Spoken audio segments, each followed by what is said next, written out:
At so ayan, hi guys! Welcome back ka channel natin at ito na nga po sa episode 87 natin para dito kay Kalbo Season 3 at wag na nga natin patagalin pa, simulan kaagad natin yan. So nung sa nakaraan ay dito nga tayo natapos sa pagkagulat ni Sekingal at saka nga ni Drive Knight dahil sa biglang pagdating ni Genos at na-rescue nga sila noon sa kamay ni G5. At now ang continuation niyan is eto naman na.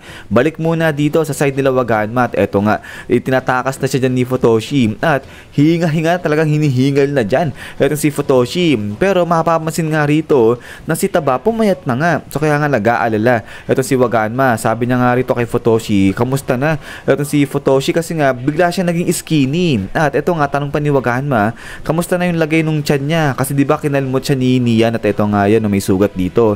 Ito si Futoshi. So kaya nga ito paliwanag si Futoshi. Sabi niya nga dyan na wag mag-alala ito si Waganma. Kasi nga raw yung kalmot sa kanya ni Nian ay ito lang hanggang sa may taba-taba na lang. So kaya nga raw parang hindi siya ganung naapektuhan at hindi siya ganung nasaktan, okay lang siya. Pero eto nga kita yung pawis ni Futoshi parang nagsisinungaling lang, parang ini-injure niya lang ba yung natamo niyang injured mula dyan kay Nian. At then eto nga ngayon ay hirap na eto si Futoshi. Sabi niya nga dyan, sige na mag-burn ka pa mga fats, sabi niya ganyan. So pilit niyang binaburn yung mga fats niya para nga magamit ng energy yon sa pagtakbo rito, pagbitbit kay Waganma. Pero yun nga sa may bandang likod nito ni Futoshi ay biglang may umilaw at pagkatapos nga niya, zoom!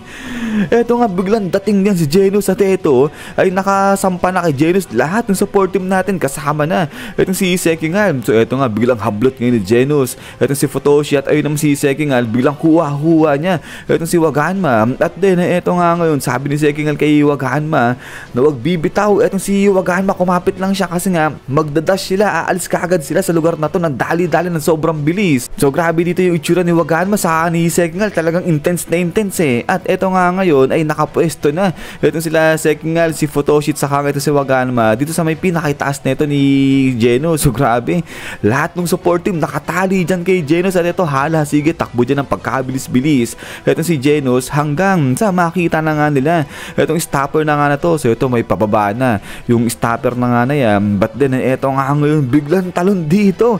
Etong si Genos, grabe, nagdash siya para nga di siya laabutan nung stopper dyan. So eto liparan dyan. Eto si Futoshi, si Sekingal at saka nga etong si Waganma. At eto nga hala, si grabe. Kala mo nag-rides dito nag-Enchanted Kingdom etong sila Sekingal dyan. At eto nga ngayon ay habang nasa ere etong sila Futoshi ay ayun biglaan na nga parang dinampot dyan ni Sekingal.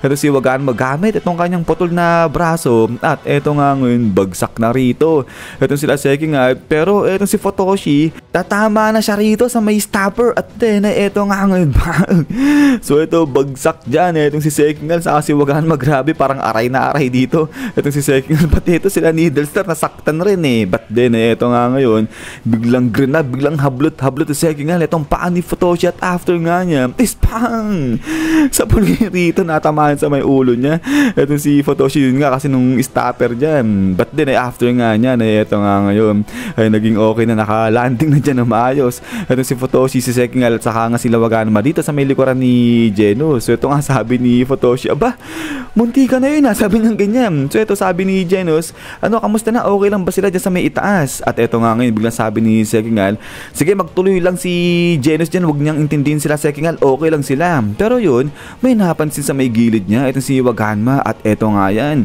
may sumusunod sa kanila na parang dalawang halimaw na pagkabilis-bilis. At ito nga ngayon appear na itong dalawang halimaw na parang hayop. At sabi nga nila dyan na itong si Genos tinapos niya yung kasamahan nila. Sa tingin ni Genos saan daw ba siya pupunta at hindi nga nila hahayaan na makaalis dyan itong si Genos. At eto ay napansin pa ng dalawang halimaw na ang dami raw bitbit na ito ni Genos So kaya nga eto biglang sabi ni Sekingal habang takot at takot, oy Genos, sabi niyang ganyan. At eto nga ngayon bigla silang sinalakay na, inatake na nung dalawang halimaw. Sabay sabi nila kay Genos na okay sige babawasan namin yung mga dala mo. So ito kakainin na nila ito si Waganma at saka nga ito si Sekingal. But then eto nga bigla nag-ilaw na rito itong braso ni Genos at then boom, nagpakawala siya ngayon rito na parang hovering na laser. At eto nga sapul ngayon dyan sunog itong dalawang halimaw dyan. At then eto nga ngayon ngayon, tuloy sa pagtakbo ng pagkabilis-bilis si Genos hanggang sa makita nga nila sa may harapan nila itong barricade na ng mga parang military base na to. At after nga niya, eto nga, bagsak ngayon dyan natos tayong dalawang halimaw, sabay nagpakawala ulit dito ng parang laser. Ito si Genos at then boom! Sa pool ngayon rito, itong gate na to, so nagulat itong dalawang army dyan at pagkatapos nga niyan is boom!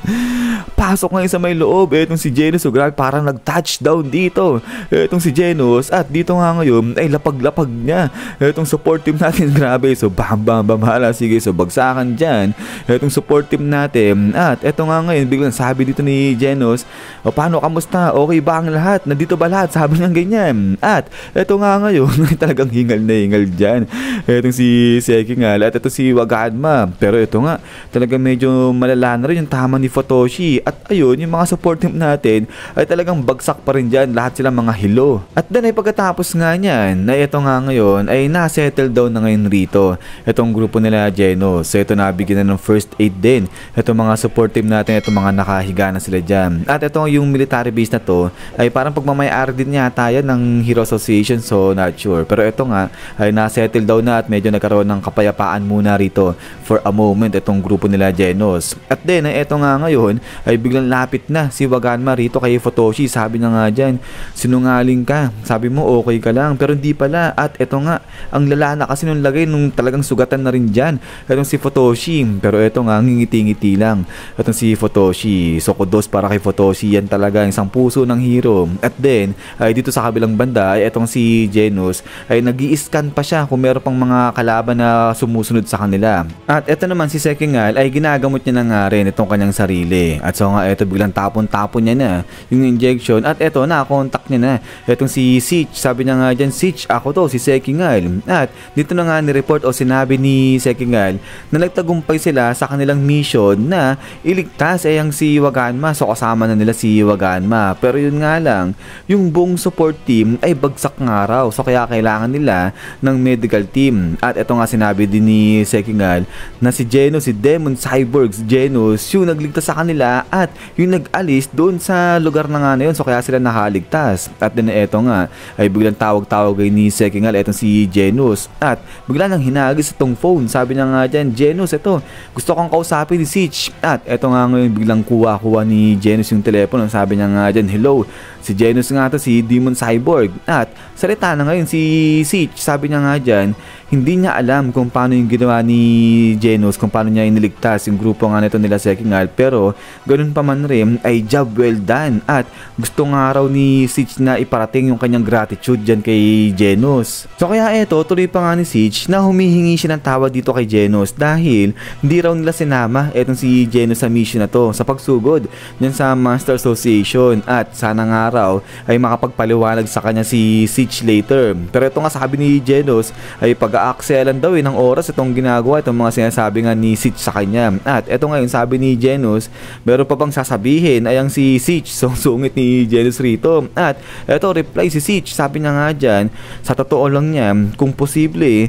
pwede ba nilang magamit at mahiram ito si Genos at yung kanyang lakas ngayon na mismo. So matindi, pagkatapos hindi isali itong si Genos, pagkatapos hindi ibigay sa kanya yung mga info patungkol sa operation na to, ngayon sasabihin ni Sitch na kailangan nila itong lakas ni Genos ngayon na mismo, ora-orada. At then eto nga ngayon, hindi sumasagot dyan itong si Genos, tahimik lang siya. At pagkatapos nga niyan, isyan guys, so hanggang dito lang itong sa episode 87 natin. So yan ay grabe, ang intense din ng chapter na nga na to bro. Yun, takbo lang ni Genos ay naging intense na itong chapter na to. Pero yun nga guys ay ulit ay maraming salamat sa panonood at pagsuporta rito kay One Punch Man natin, kay Kalbo natin. At hintay-hintay lang para sa next na episode nito. So yun na naman, sila lagi mag-ingat. God bless niyo lahat at kita-kits tayo ulit.